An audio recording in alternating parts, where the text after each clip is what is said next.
Hey, my loves. Before we get into this episode, I want to give a quick heads up.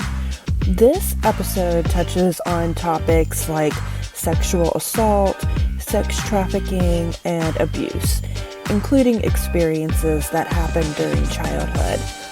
We don't go into any graphic detail, but it is heavy. So if you need to pause, skip, or come back to this later, please take care of yourself.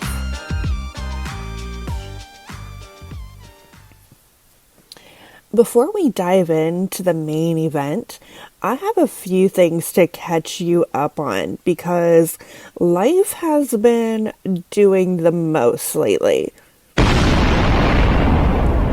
If you've ever had one of those days where your brain just isn't fully online, like you're technically awake but mentally still buffering, you'll understand why I'm excited to share with you that this episode is supported by Valiza. Tell me more.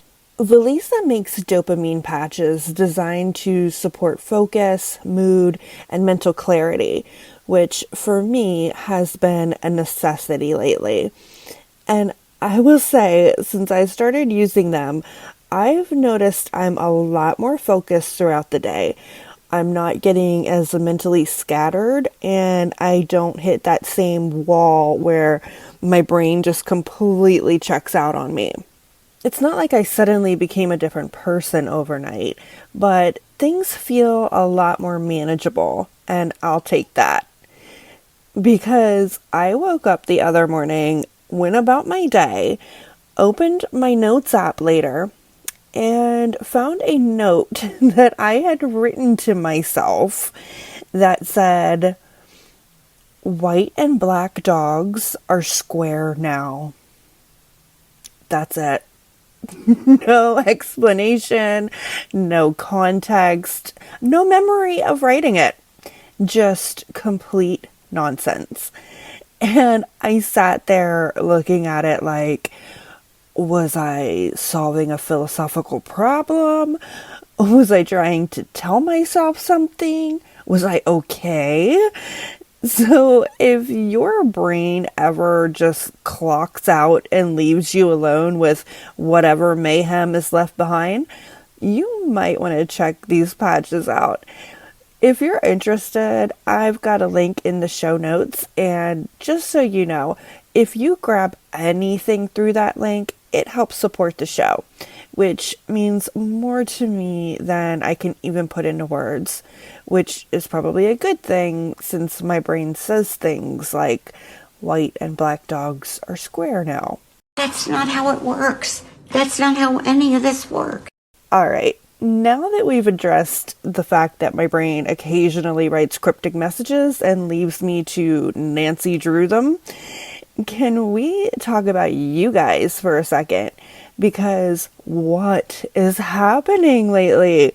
We are now over 4,300 followers on Spotify with 2.5 thousand 5-star reviews and almost 600 subscribers on YouTube.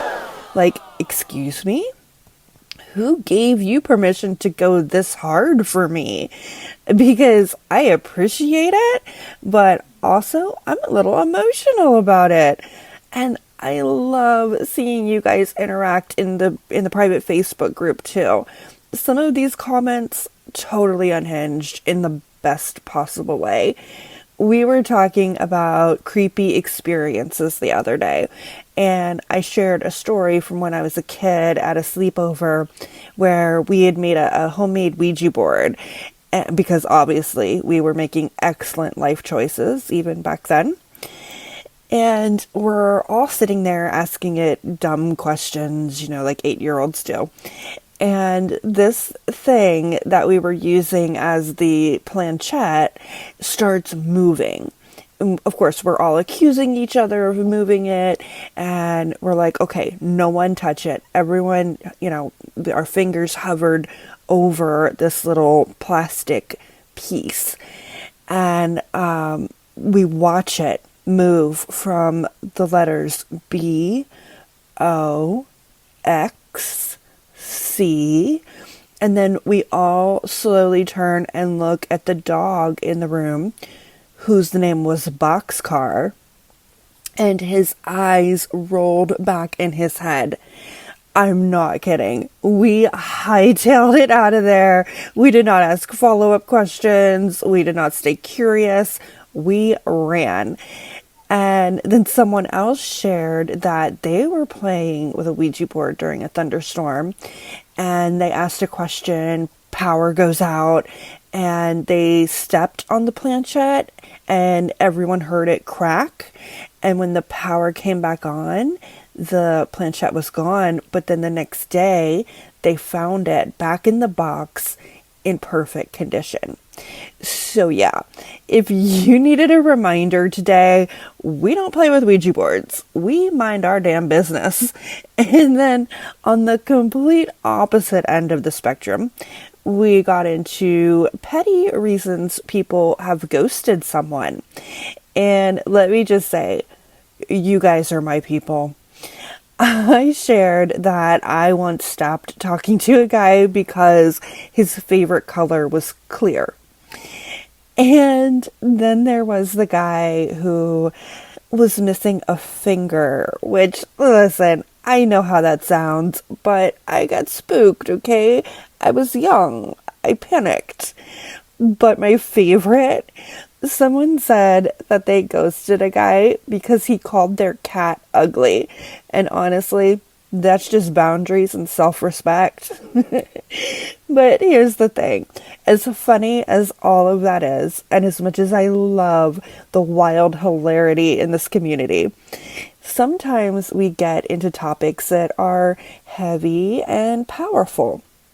And today is one of those days. Before we get into today's guest, I'm going to share something with you. Not the whole story, because we're going to save that for another time, but just enough for you to understand why this conversation hit me the way that it did. So I moved out when I was 17. And I was right out of high school, ready to spread my wings and start my life. I had a job, I had bills, I had opinions, and what I did not have was good decision-making skills, but we were building those in real time. So I met this guy, Derek, and on paper, he was okay. Nice enough, everybody seemed to like him, but there was always something to me that felt off about him. But of course, being young, I didn't trust myself enough to listen to it. And little by little, decisions started getting made for me. Where I lived, who I was with, what my life looked like. I didn't choose to be in a relationship with him, but suddenly I was in one. And I realized how that sounds. It almost sounds impossible, doesn't it? I promise I'll explain in more detail in the episode where I go into the full story. But the biggest reason that these decisions were being made for me was because I let them. I didn't know how to stand up for myself at 18 years old. And at the time, none of it felt shocking. It felt like, okay, I guess this is what's happening now. And that's the part that really gets me when I look back, because it didn't start big. It started very small. Little rules, little shifts, little moments where I ignored that voice in my head and told myself that it was fine, until one day it wasn't fine. I remember being at work and a woman that I worked with pulled me aside and she point blank asked me, "Does your boyfriend hit you?" And I was so caught off guard, like, what? No, of course not. The possibility of that had never even crossed my mind. And as ironic as it is, later that same night was the first time it happened, and everything changed. That was the beginning of a cycle that I didn't understand, but I was already in it. And that's why this conversation matters so much, because what happens when you learn, whether it's in childhood or later, that your voice doesn't matter, that your safety isn't guaranteed, that surviving means adapting instead of being protected. Today's guest knows that story in a way that goes even deeper. So let's get right into it.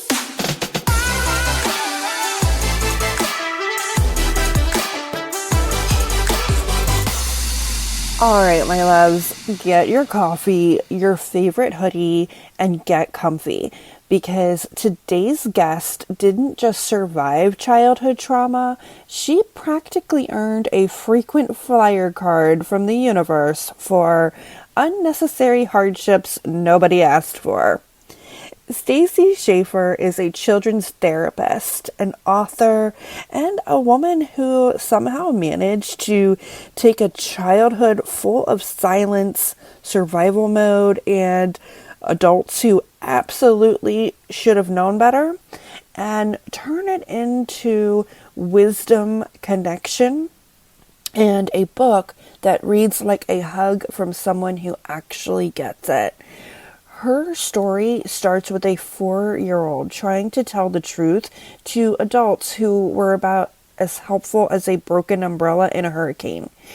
And from there, it only gets darker, twistier, and weirdly, yes, funny.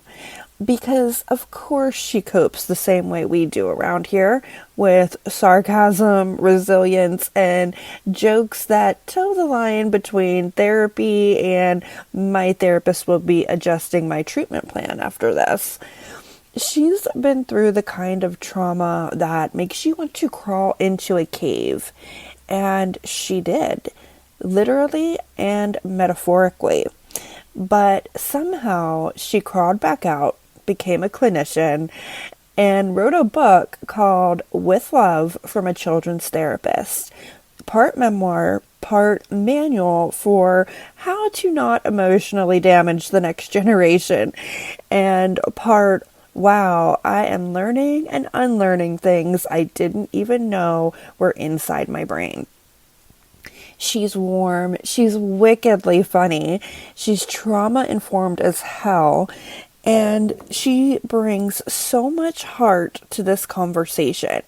So let's welcome Stacy, a woman who walked through hell, took notes, and then wrote a book about it with hashtags. Stacy, thank you so much for being here. Hey, well, thanks for having me. I'm really excited to be here. I am so excited that you're here. I have so many questions for you, so I'm just gonna jump right in and start with the very first question. For the people who haven't read your book yet, how would you describe it to a friend? So I have been saying that my book is for anyone who loves someone who is 11 or who was ever 11. And now I have to do the caveat, like not the Stranger Things kind, but developmentally 11 years old. Because my hope is that my book helps people to be seen and heard in whatever they went through childhood wise, because we were all raised by humans. So I'd say Right. part memoir, part support for caregivers, parents, relatives, anyone who loves a kid. Awesome. Awesome. You call your childhood emotional cave a survival strategy. What did it look like and what did it feel like? Yeah. So I remember feeling so smug about the idea that no one, literally no one, can control what goes on in your brain. And like to my clients today, like I'm just like, no one controls what goes on in there. You're allowed to not like your teacher. You're probably not a good Yeah. idea to misbehave, but you're allowed to not like them. No one can see that. And so from an early age, I found power in that. And I was like, well, you know what? There might be stuff happening to my body, in my world, in my family that I cannot control, but what I can control is where I go in my brain. And so developmentally, I like it grew with me, but I kind of created an actual like cave that I pictured myself in, Mm-hmm. and I could see what was like going on. But I felt like my essence couldn't be touched. And that brought me so much power and Right. just agency over my experience in which I had no agency. Yeah. Yeah. I love that. When you think back to little you trying to tell adults the truth, what was the first moment that you realized, okay, they're not going to protect me? Yeah, I picture, it was a Sunday. I was tiny. I was tiny. It's like 4 years old. And, Mm, I was going to be brave. My mom was reading the Sunday paper, cutting out coupons. We're at my grandma's house. And I was on the ground and I tried to tell her that my uncle had touched me. And mm-hmm. my mom lost her mind, but on me. And, later we find out, like, in a shocking turn of events, she had unresolved trauma herself. And so, like, girl, what?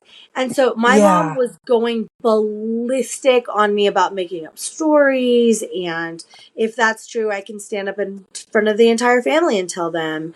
And, Oh, wow. so it was probably like, I don't really love comparative suffering and even to one's own self. Hmm. But if I did believe in that, I would say that that was significantly more painful than the 7 years of abuse that remained, Right. like combined. Because I was like, I just like ran to like a room and just like cried and cried and cried. And I heard my grandma say, "You should listen to her, Terry. Like, you should listen to her. There's something weird about him." And my mom's like, "Absolutely not. If she won't say it in front of everyone." And I was handed over to him the next day. Um, Oh, wow. and he was like a primary babysitter because my mom was a single working parent. And Hmm. so, I remember thinking one day you're going to die and you're going to look down from a cloud and you're going to find out, I don't, like it was the story I made up. You're going to look down and you're going to feel so bad. You're going to feel so bad. Yeah. And Yeah. so I was just like, there's there's no one coming to save me, because even if I go talk to someone, in 4-year-old thought, even if I go Right. talk to someone else, they're going to come to her. And I'm like, Hmm. so there's no one. There's no one. It is me. I am a rock. I am an island. Insert Simon Yeah. Garfunkel. So Yeah. How did that moment shape the way that you viewed safety and trust and adults in general? yeah, I was like, well, there, like, it just doesn't exist. Cause, I like Yeah. wrote about when in elementary school, when we had like an assembly, like, if a stranger touches you or if someone touches you, go tell a trusted adult. And I'm like, trusted adult? Like, the hell is What's that? that? Yeah. Yeah, What's and I'm that? just like, and it felt way too late. Um, because like I was just like, there, because they're obviously gonna go tell her, and then we're gonna have a repeat situation that Hmm. literally scarred me. And so I just felt like that there wasn't there wasn't a safe place. And so, like, hence turning into my career, I became one. Like, I Yeah. became what I deserved. Because it wasn't like a matter of other safe people eventually existing, because they did. You know, my fifth grade teacher was safe place. You know, there were, but Right. I'm like, but ultimately my mom would be like the gatekeeper.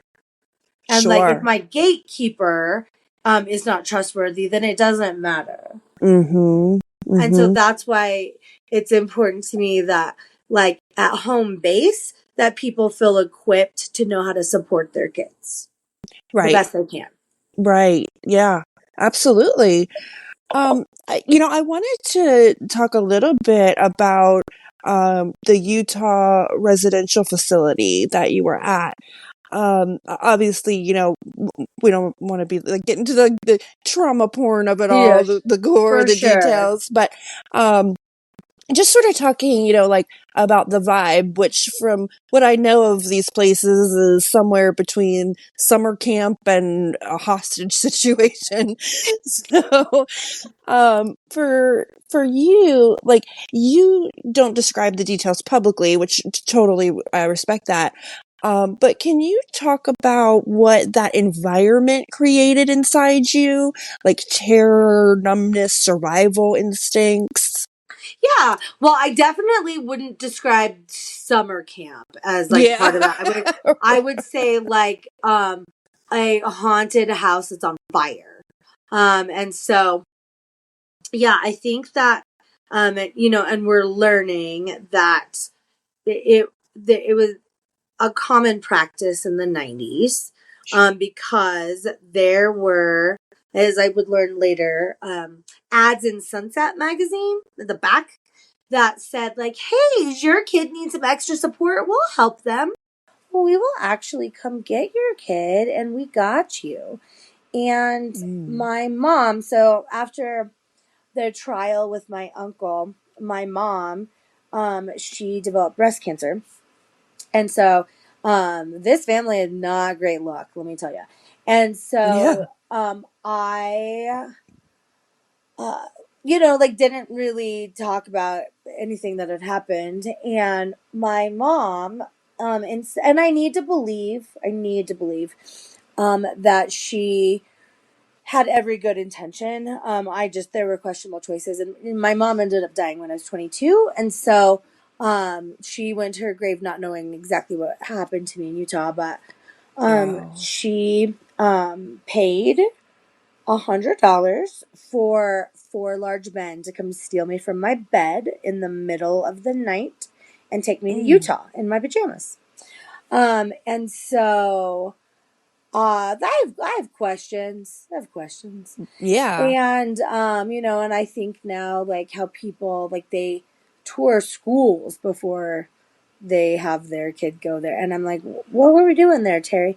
And so it was actually, there ended up being like a lawsuit, but the lawsuit was because it was like a money laundering scheme. There was like a large, like the Worldwide Association of Public Schools, like it had like 11 places like this.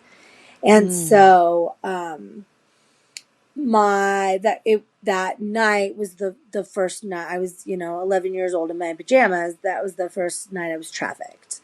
And so my You mom, said 11, uh-huh, 11 years old? yeah. Wow. And I am like blind as a bat. Like my contact prescription's like super high, and so I didn't have glasses and I couldn't see. And so, which in some ways, like there's perks to that, I suppose. But Yeah. I could squint because I'm from Vegas, which isn't my fault. Let that be known. It's not my, I was born into that. And so was taken to Utah, so like 6 hours. So I, was taken to another state to a facility that my parents never saw. And, which again, I'm like, guys. And so I was read a letter that was like basically like, we thought that this would be a good place for you to heal and get support from about you never talk about what happened with your uncle, and while I'm dealing with cancer you'll be taken care of. So I Mm. was handled, we'll just say that. And Yeah. so I was the youngest by far, because there were like 16, 17, 18-year-olds there, and they were like, what'd you do to get in here? And I'm like, what? And so it just really struck me that there were these kids that had kind of pre-existing challenges, significant Mm-hmm. challenges, and like could have really used support. And the therapist, I'm making quoting marks, was not real, not a real therapist. Yeah. And I remember thinking like, you could actually be helping these kids, and instead like you're hurting them more. And Mm-hmm. so there was uh, a significant amount of abuse and violence, and yeah, like a lot of really really terrible things that I didn't even start Yeah. talking about until about a decade ago. And so a lot Right. of the older girls faced a lot more just physical violence, because they like could fight back, but I was Mm-hmm. tiny, and like it was not my survival strategy to fight back, Yeah. and so I just get hurt more. And so it was not a good time. And I like, people tell me that I guess there's a documentary from Paris Hilton that was in a similar place, but I will not ever watch it. I like, okay. I feel like that would be too activating and not entertainment and not necessary. Yeah. Yeah. But like it does feel like it provides a little bit of context, that because Mm-hmm. it just sounds so bizarre that Right. I guess when that came out, I was like, yeah, see, like that. But even though I don't know if it was just like that, but Yeah. because Yeah. some of these places are still in existence, but the ones that were outright full of violence and abuse, they have shut down since they're shut down. So Yeah. Oh, I would hope so. Yeah. you'd think, yeah. So Yeah. I was gonna ask you, what was the moment that you realized, this isn't any kind of treatment, it's something else entirely, but I'm gonna guess that you probably figured that out pretty quickly. yeah, they put my hands underneath the seatbelt, so like the seatbelt was like tying my hands together. So that was Mm. kind of the moment in my driveway. Yeah. And so I was like, I don't know what's happening to me, but I'm a really deep sleeper even to this day. But Hmm. I could like kind of make out my mom was crying in the driveway, and so I knew that she knew, and so in my head I was like, she's got to be calling someone, but she's just like standing there, and so it like I soon learned that like she planned this and paid for this. And Yeah. so, um, but yeah, when I came back, my mom was full blown breast cancer. I mean, she had 17 surgeries in her lifetime of cancer. And so they were very occupied. So, not a Yeah. word of like, and they didn't even ask me, my mom and stuff, they didn't even ask me, like, what's the food like? They didn't even ask me one question. And Right. um, so it's upsetting. So I definitely, when families with like really good parents, because I have so much respect for people who bring their kids to counseling, because like they're like, please help me. Hmm. When they're like, I think like I hurt them because I misgendered them, and I was like, let me tell you a story, but like, not that story. But I'm just like, please don't tell me you're a bad parent in my office, because I'll tell you a few things. And Right. so Yeah. I do believe, it's been in the buzz lately. Like they did the best with what they could, and I'm like, okay, but they could have done better. They could have done better, Yeah. a lot better. Yeah. Yeah. One of the things that you talked about in your book that really I just found so fascinating was the cave. And, how did you learn to disassociate? Did it feel like a superpower at the time for you? Oh, it definitely felt like a superpower. Like I was just like, because I just from I mean, some of my earliest memories are being sexually abused, and so from the very beginning, I didn't feel like I had agency of what happened on the outside, and so I was just like, you know what, like I'm just gonna like kind of create another mode. where like I'm still existing, but like you can't touch me. You can't touch me. I just like I've always just felt so powerful to exist in my brain. And I think and you know, I really like to empower kids like that, you know, like what Yeah. you can control. I talk to kids a lot about what you can control, what you can't control, because people are constantly, kids are like, how do I make my, and I'm like, you can't, you know, like when someone said like, how do I make this book, and I'm like, you can't, like you can only control you. And so I have just felt like, you know what, screw all y'all, I'm in here, and there's nothing you can do about it. And so that just gave me, I think that no, I think I know that that's what saved my sanity. Is that Yeah. like that I was like, I'm not even really there, ha ha, like, you know, do as you will, I don't exist Yeah. there. And so you can't touch like the inner me. And so as you know, things like got worse and worse, like in Utah, like my mental cave became more elaborate. Hmm. And I think that that's a lot of why like I'm really into like purple now. Like it's my jam, like it's everything I own. People are like, oh, I noticed. I'm like, yeah. Everything, and like I'm easy to shop for, easy to find in a crowd. But like my I didn't realize until therapy as an adult, like really like fairly recently, that like my inner cave was like purple. And so I told my therapist, Melissa, I was like, I think I know, like, everyone was asking me why the purple thing, and I was like, and I think it's because of my cave. And she goes, you didn't have a safe place, so you became one.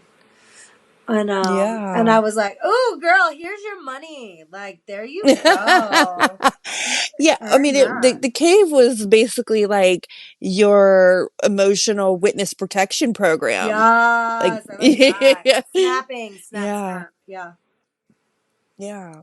Yeah, like Um, that. I was just like, you know, like at like there's literally no way to get to me. You can't get to me. yeah, Because somebody asked me on a podcast like recently, like, did you ever want to like give up writing this book or whatever? And I was like, no, I'm scrappy. I've been scrappy since the beginning. And I'm just like, I don't know a ton about astrology, but I'm a Taurus and I know we're stubborn yet loyal. So I'm like, I right. was like, I was like, nah, no one's gonna knock me down. I love it. I love that.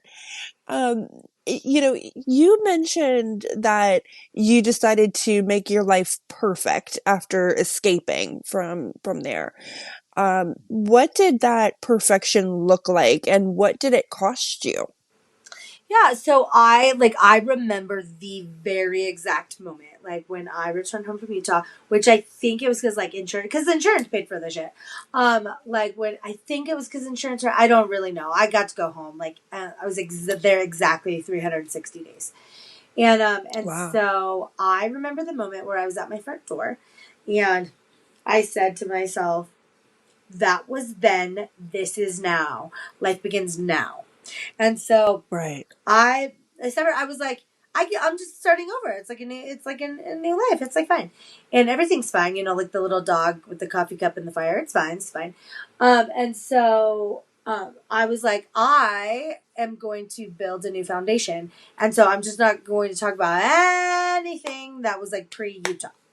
Definitely not going to talk about Utah. Hmm. And Right. so I was like, I will do all the things and I will be so shiny that like there's nothing that you can criticize about me or say that I'm not doing enough of. And so I like excelled in school, I excelled socially, speech and debate was my jam.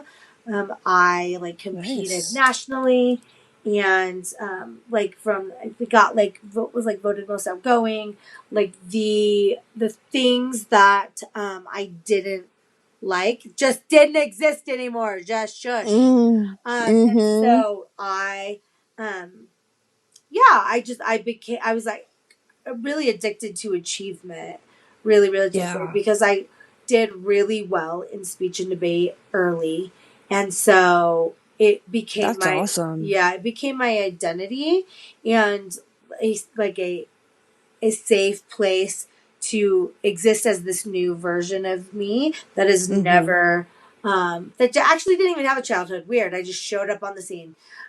Weird, huh? Yeah. And just didn't refer to anything that had happened before. And so it was exhausting Oh because yeah, I bet. my insides didn't match my outsides. And Mm-hmm. so I was always in fear of like being discovered and like it being Right. uncovered that like I'm really this like wounded little girl on the inside that like has no one to um confide all these things, because I Yeah. had my most favorite teacher in the whole world in high school, Miss Lit. She actually left me a review on Amazon. She was the first one that it actually made me sob and sob and sob in the Oh. Nashville airport because I flew to Nashville to do record my own audiobook. And so when I was like, I'm like in this airport sobbing, but she was like, could not be safer. But I'm like, there at this point, there's too much to unload, you know? Mm-hmm. And Mm-hmm. so I'm not going to be like, hey, favorite teacher. So mom's dying also. Yeah. Yeah. And so I was just like, she doesn't need to hear that. Like, what she's gonna love me because I'm gonna be shiny. And so it cost me a lot. Yeah. Yeah.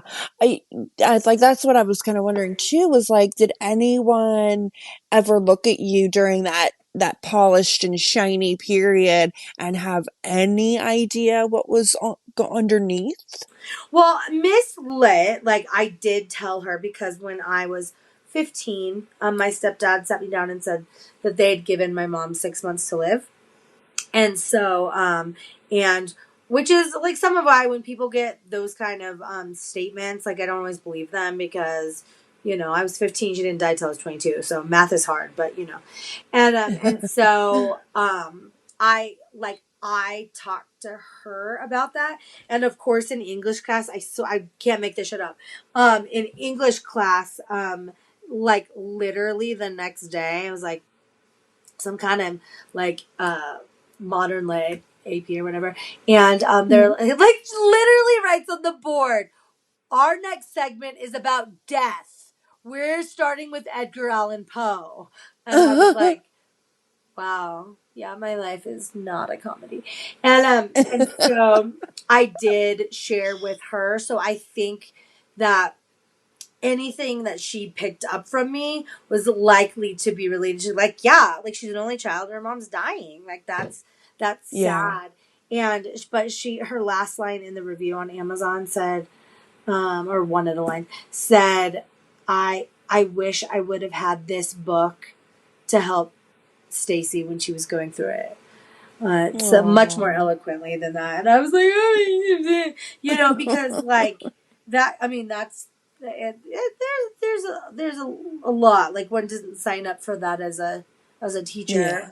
and it just there wasn't a container for it. So Yeah.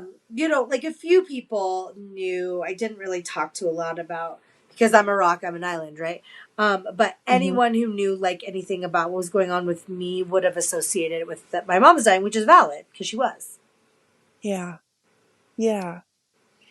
When you made the decision to become a children's therapist, was it healing or rebellion, fate, or even like a little bit of I'll fix everyone else before I look at myself?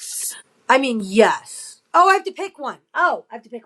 Okay. Or all of Yeah. them. I mean, yeah, I mean, anything. yeah, like I feel like I do embody the like who I needed when I was younger because at any point in this journey, like if there was a skilled clinician, like the trajectory of my story would have been different. And Yeah. so I do think that like a lot of times, I talk to parents at intake, like, what would that have been like to have like support, because everyone's Yeah. got something right going on in childhood, which is Hmm. why it's like my soapbox when people are like, kids are resilient. I'm like, yeah, what are the adults in therapy talking about? Their childhoods. So clearly there's a Exactly. gap in there, guys. And so I think there's some of that. Like my office is what I would have needed. I have a therapy dog. Like, dear God, that would have been amazing, right? To have a Willow. Yeah. And so, who's like fast asleep because she has zero interest in this because you're not petting her. And so I think some of that, I think in, in an unhealthy state, it would have been like, let me help everyone else before. But as like, I've matured and done so much of my healing work and continue to do that, there's less of the like I'm gonna Mm, like fix like anyone else because like first of all no one's broken, right. second of all like there's definitely a healthy space in there knowing that I can serve as like a role, but I often empower kids. Like I told a teenager today, you like something significant changed. I'm like, you realize you did that, right? Like I just cultivated the space for you to talk about it, but you made those choices. And Yeah. so I think that like yeah, like I mean it is satisfying like when kids are like, I feel better. And you're like, fantastic, because if it was the alternative, I should really look into that. But I think that yeah, like that there is not enough support for kids, especially the kids of today that have significantly different challenges than 20 years Hmm. ago.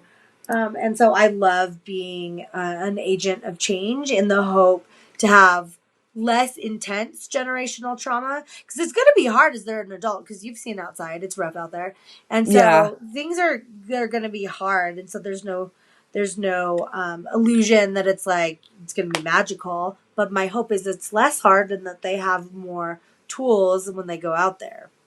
Right. Right. Yeah. You talk about the refuge community being the first place that you felt safe enough to talk about things and reveal, some of the things that had happened. What made it that different?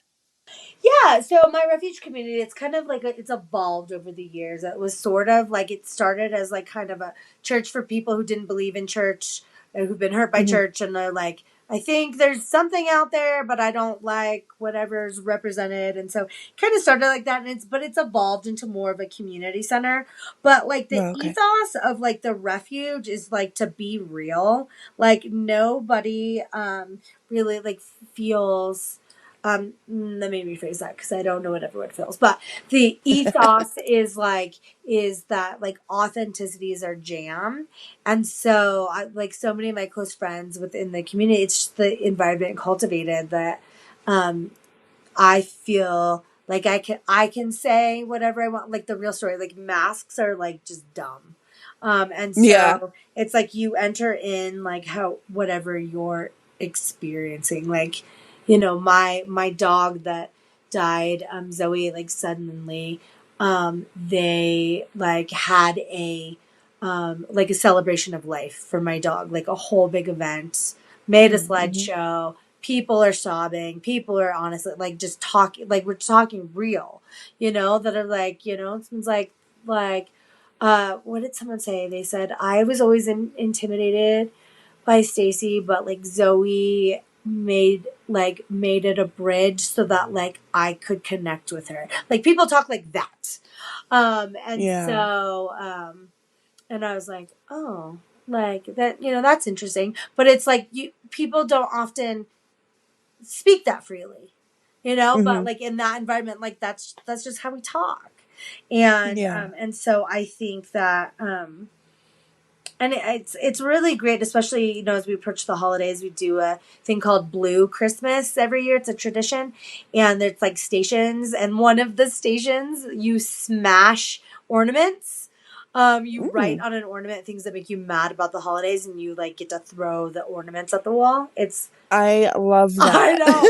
I know. Because they're like, so many communities, like, and a lot of people are really into the holidays, and like good for them, but like I am not, Right. personally. And so there's like stations of like kind of a grief, like what's hard about the, like people sign up to, create their own different stations every year, but the ornament one remains. But like it's real like that it's not like we're not claiming like everything isn't all joyous and like joy to the world. Like sometimes it's like a bunch of bullshit and you hate Yeah. like the capitalism that is Christmas. So Yeah. I like it, like just the environment and the people made it so that like it was safe to like unmask some of those things and still be loved, and not in spite of, but actually because of who I am. Yeah. Yeah. What is one thing that you wish every adult survivor of childhood trauma knew? I wish that they knew that there was a beyond the pain they're experiencing, because I know, and I'm like, in and out of like how I feel because I am in fact human. But that in when you're like, especially with like PTSD, um, it can feel like a bottomless amount of pain. And I think that I would say that similar to grief, like intensity does die down. And while those experiences like will you can't go back in time, which is really unfortunate. Because I have some things to say to my mom, but here we are. And you can't go back in time, but like you have the present. And so those experiences are gonna be those experiences, but it is not does not have to be that sharp pain, that intensity forever, that there is a beyond. Yeah, definitely. Definitely. When people finish your book, what do you want them to feel? I want them to feel compelled to go leave me a good review on Amazon, because like that algorithm is helpful. But if they don't like it, reviews don't exist. It's like not, if you don't love it, Right. like it's actually not available now. Um, but like that's maybe the first, I don't know. Or maybe this is the second. But I desperately want people to feel seen, heard, and equipped. And so I know that even going through grad school, I never felt represented in a book. Ever, ever, ever. Yeah. And I was like, nah, like I wouldn't say that's accurate. And so that's a really lonely feeling. And so I'm like, Yeah. so I don't see myself. I'm gonna write it. Because I've been told a couple times there's nothing really like this out on the market. I'm like, haha, I win. And so Right. I'm like, know if you know anything about Enneagram, but I'm a 2 with a 3 wing, and so we like to achieve. And so that part never died, I guess. And so I want people to be like, and it has happened. One of my best friend's coworkers like was like sobbing to her and was like, I've never felt seen in a book, and I feel seen. And so that was worth it, Yeah. because when I was feeling overwhelmed in the writing process, and I was like, this is so much, like a lot of my closest friends were like, imagine that one person, the one person. And so I think that, if there's one person per conversation that I have that picks it up, that is really great. And the audiobook producers, like I think she's the operations director. When she read my book before I like flew out there to record said book, and she left a review again because she liked it. But remember, they don't exist if you don't like it. She left a review that just said like, I felt actually equipped to raise a child in this world because of this book. So I would want Wow. those categories. That's what I would say. Right.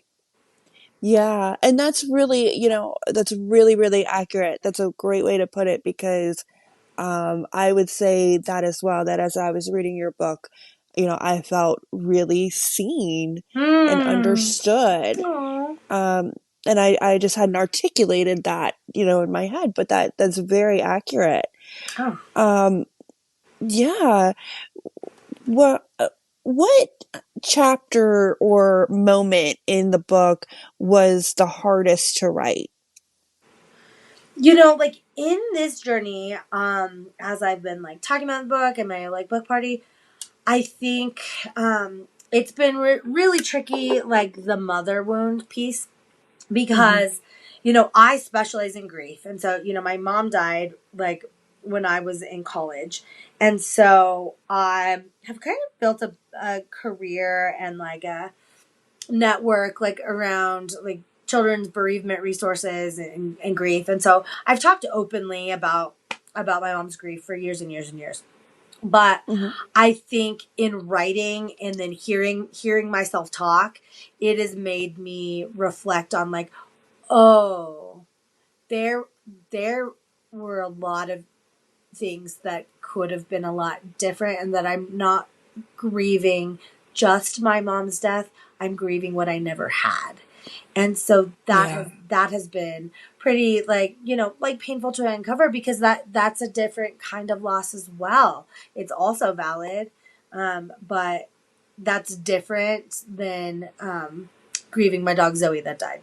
That it's only positive Mm-hmm. experiences, that it's just like, oh, like little Stacy deserved more. And like, I think in hearing myself talk, about this book and, on podcasts and stuff, I'm like, oh, dear therapist, I think there's more to uncover. Love, Stacy.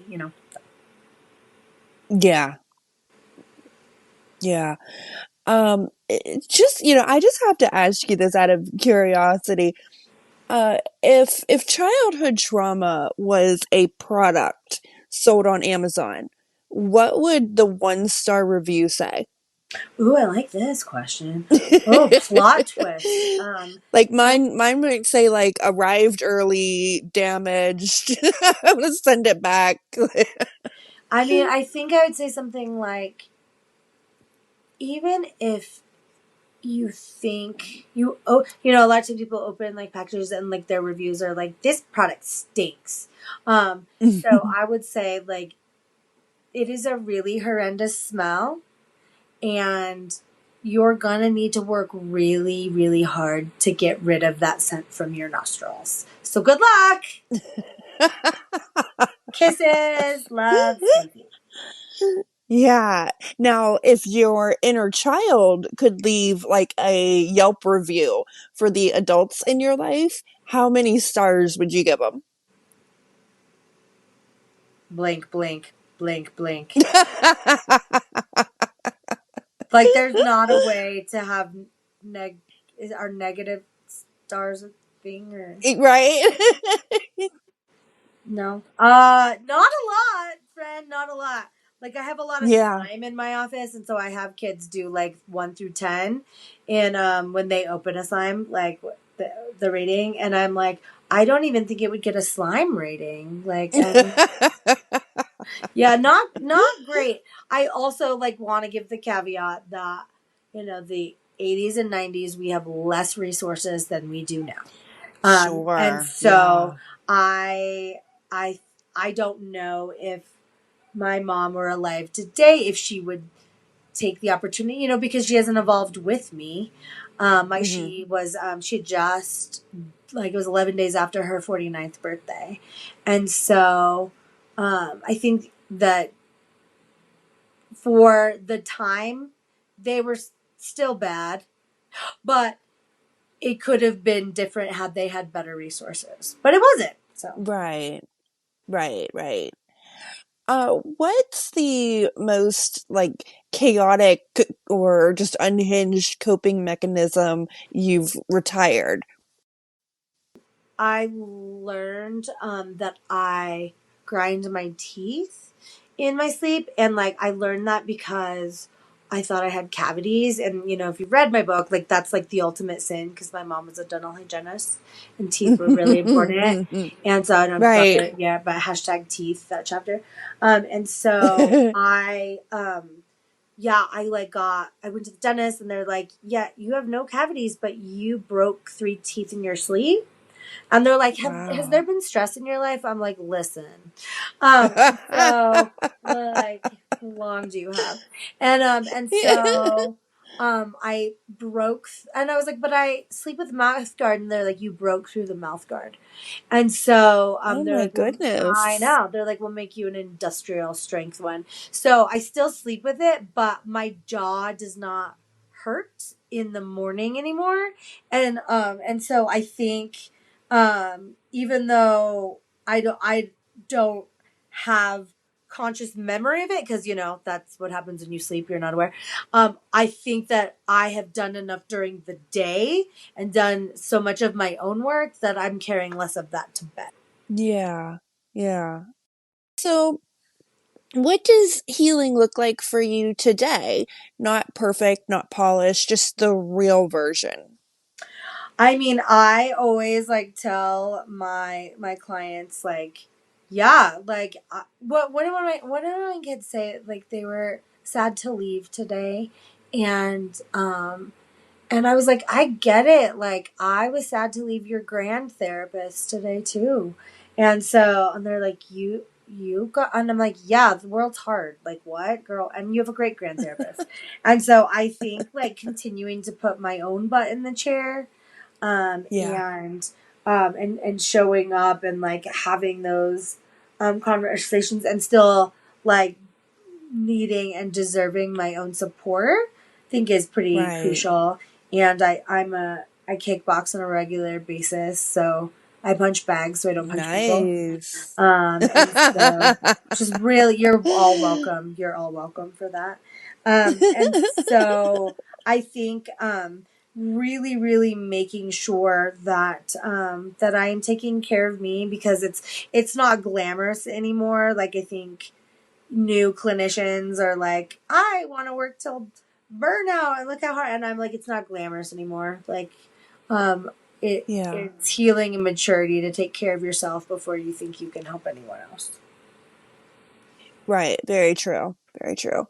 What message do you have for someone who's listening maybe right now and they're in their cave?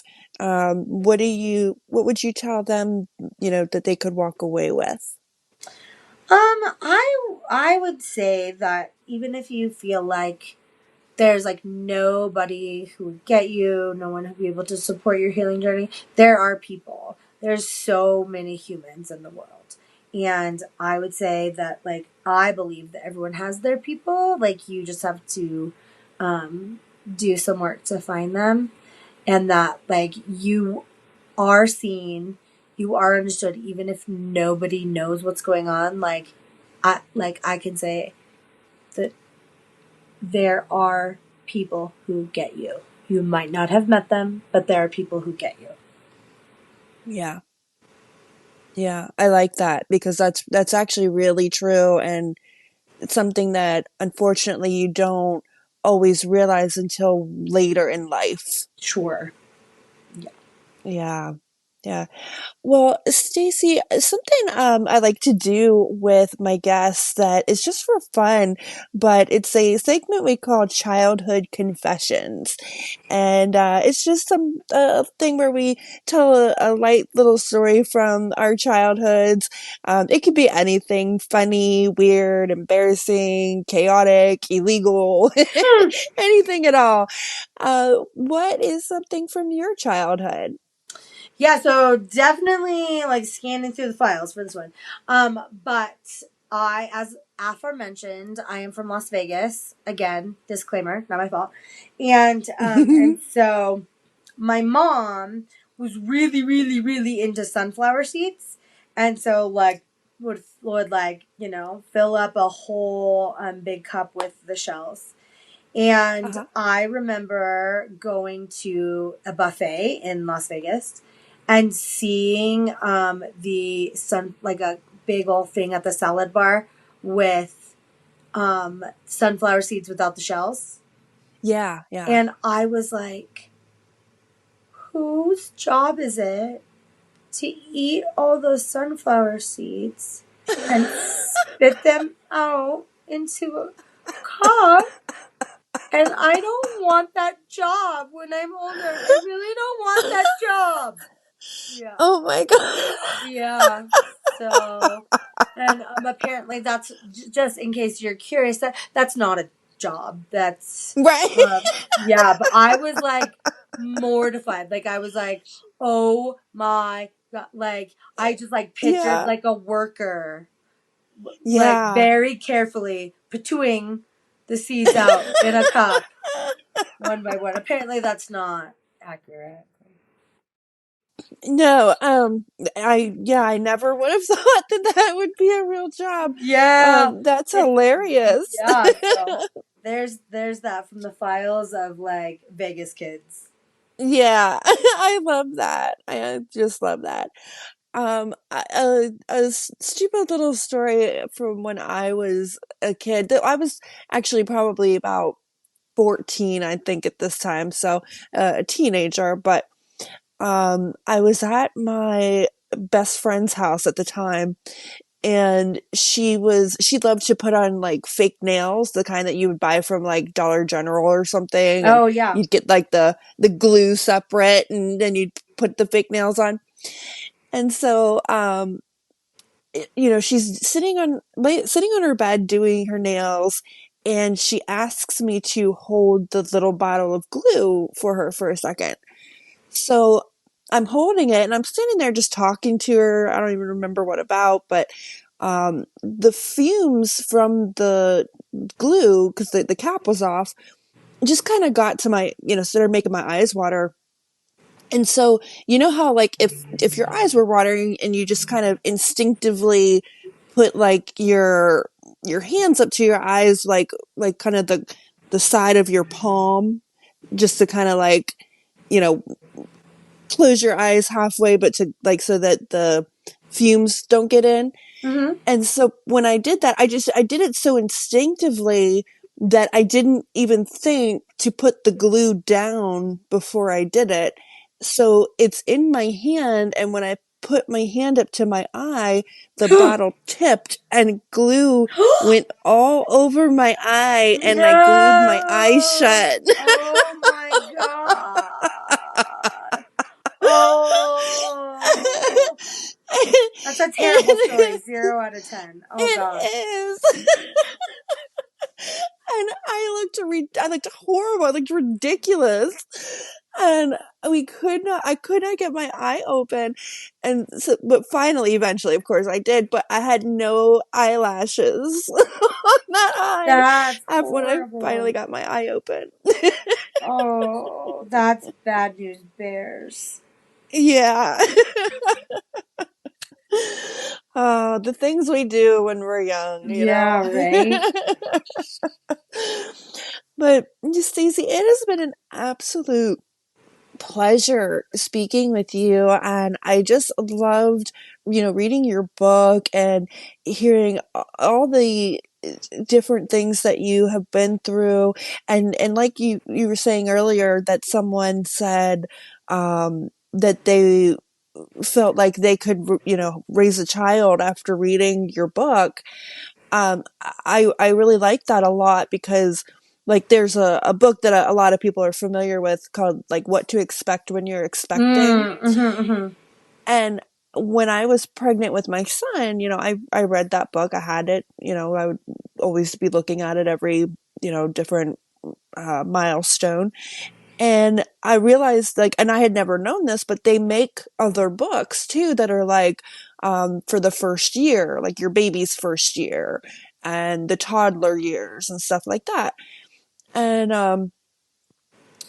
I really feel like your book would be almost be more beneficial to someone that is, getting ready to start a family, more than I mean, obviously those books are great too, but just because you're coming at it from a completely different angle of protecting children and being aware and educated about the different things that can happen. So I just really, your book is very important, and I'm so honored that you came on the show to talk about it today. where can people find you and follow you online? Yeah, and thank you for saying that. Like that is the hope. I want people to feel equipped, and so to expand my radius, more people hear about it. That is gets into more hands, right? And so Yeah. people can find me at, I'm guessing it'll be in the show notes, but Yes. stacyschaffer.com. And so I guess it's another thing I would need to take up with my mom, that my name has lots of ways to spell it wrong. So again, like, thanks for that. But like, it won't be at the top of the list though. But and so stacyschaffer.com, and then on my website, people can put in their email address and get my first chapter. Download that for free. And I am on Instagram as Hope Restored. That it was once upon a time going to be the name of my counseling practice, but Stacy Schaffer is catchy, so we'll give my mom that. And so Hope Restored on Instagram, and then Stacy Schaffer on Facebook.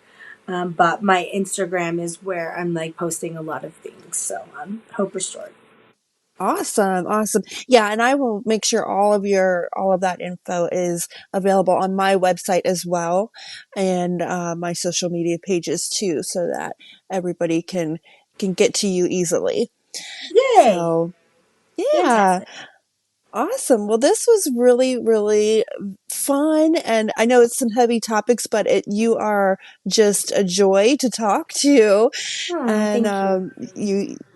you're really doing some great work, and it's very, very needed. So thank you for what you're Yeah. putting out into the world. I always say it is not a slow time in youth mental health. Believe it or not, not a slow time. Right. And that's a lot of writing the book, is that, like, I'm like, counseling is not always accessible. It should be, but it is a privilege. And I wanted my book to be available for people like who didn't have the opportunity for lots of reasons to get support that could expand the reach of Right. that. Yeah. Awesome. Well, thank you again so much. And I'm sure we will be in touch again very soon. Yay! Well, thank you so much. You're very welcome. Stacy, thank you again for coming on and sharing your story so openly. I know that can't always be easy, and I'm really grateful that you trusted me and this audience with it.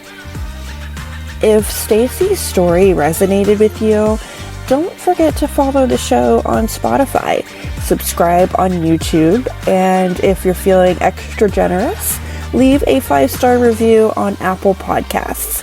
It really does help more people find the show and hear stories like Stacy's. Together, we're letting people know that they really aren't alone. We are all a part of building this community of non-judgmental support and laughing at trauma in its stupid face. Speaking of, if you want to join the chaos behind the scenes, come hang out in the private group. No hard feelings, kinda, the after party, where things get a little more unfiltered and a lot more fun. If you've been hearing me talk about Valisa, that link is in the show notes as well. And if you grab anything through it, whether it be the dopamine patches that I personally use or any other of their many amazing products, it helps support the show, which I appreciate more than I can ever put into words, which, based on what my notes app has been telling me lately, is probably for the best. As always, therapy is expensive. Share your chaos with me for free. I'll be back next week with another episode, and trust me, you don't want to miss it. But if you do, no hard feelings, kinda.